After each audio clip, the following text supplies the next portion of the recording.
Today's story is about a family who saved their daughter's life by saving the life of a trapped fox. If you are wondering how this is possible, stay with us until the end of the video.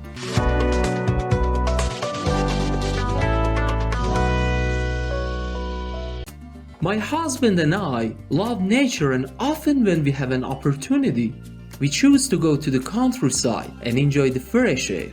This weekend, my husband, my daughter and I went away from the city to the village, took all the necessary things and started our journey. My husband was driving and my daughter and I were looking out of the window. We drove on a country road and had to drive slowly. It had been raining recently, so the road had been washed out.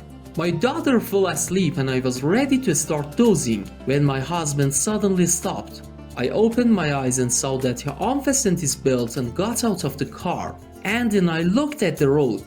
Covered in mud, an animal was laying on the side of the road.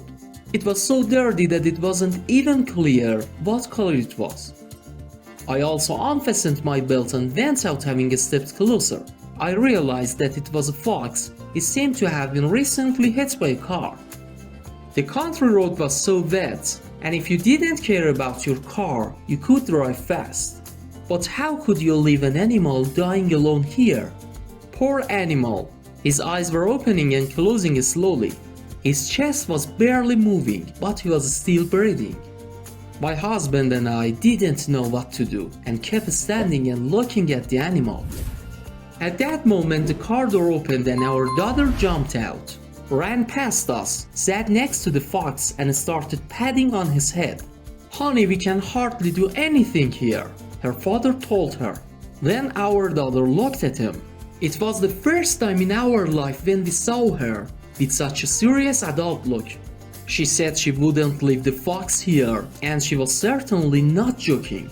The nearest town was quite far away.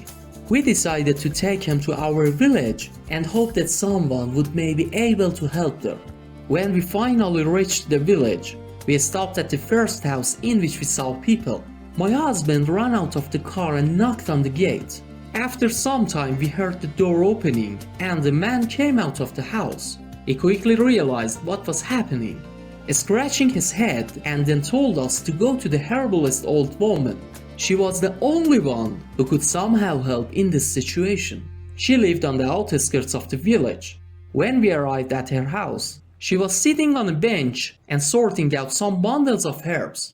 "Please, can you help us? We were sent to you because people said that only you could help." I showed her the poor animal. The woman looked at him and said, "Bring it to me." She collected her bundles and went to accompany us into the house. The hallway smelled of medicinal herbs with Ivan tea, calendula, and other unknown medicines were hanging everywhere.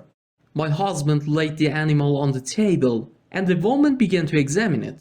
The fox had a broken paw. Most likely his lungs also had some problems, and he had probably concussion because he was so sick. "It's good that you brought it to me. You managed to do it on time. Now, bring me clean water from a spring nearby and leave it in the hallway and come to me in a couple of days." Of course, we were surprised that the old woman was so confident in her words, but decided to listen to her. After all, we had no other choice. We took water containers, which stood at the house entrance. We went to the spring. It was not easy to find it, as it was closed in the bushes. We took water, left it where the old woman said, and drove off to settle in our house. 2 days passed. We woke up and having breakfast, we went to the herbalist old woman. The woman was sitting inside and drinking tea. Our fox was laying in the wooden box at the stove. "You came just on time. Come on in while drink tea. I need to tell you something." We agreed and sat at the table, and my daughter went to the box near the stove. The clean fox was lying in the box. His legs and stomach were bandaged. In general, he was looking much better, but it was clear that he was still very weak. Having seen the girl, the fox slightly waved his tail straight, like a dog. She went up to the fox, greeted him and sat next to him, gently patting on his head. "Your fox will certainly get better," the old woman said, "but you can no longer live in the wild nature. because the wounds are very serious. The fox will be recovering for a long time and won't be able to be a good hunter anymore.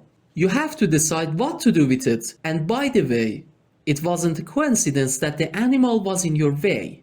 I see your girl. She nodded towards our daughter. She and this fox are somehow connected. You can't ruin the connection. Otherwise something bad will happen. My husband and I looked at each other. My husband had a surprised look, but I wasn't surprised at all. This old woman immediately seemed to me not that strange, but there was a feeling that she could predict some things. Okay, take the fox and leave. I have many things to do. The women stood pretending to be very busy. Then we left.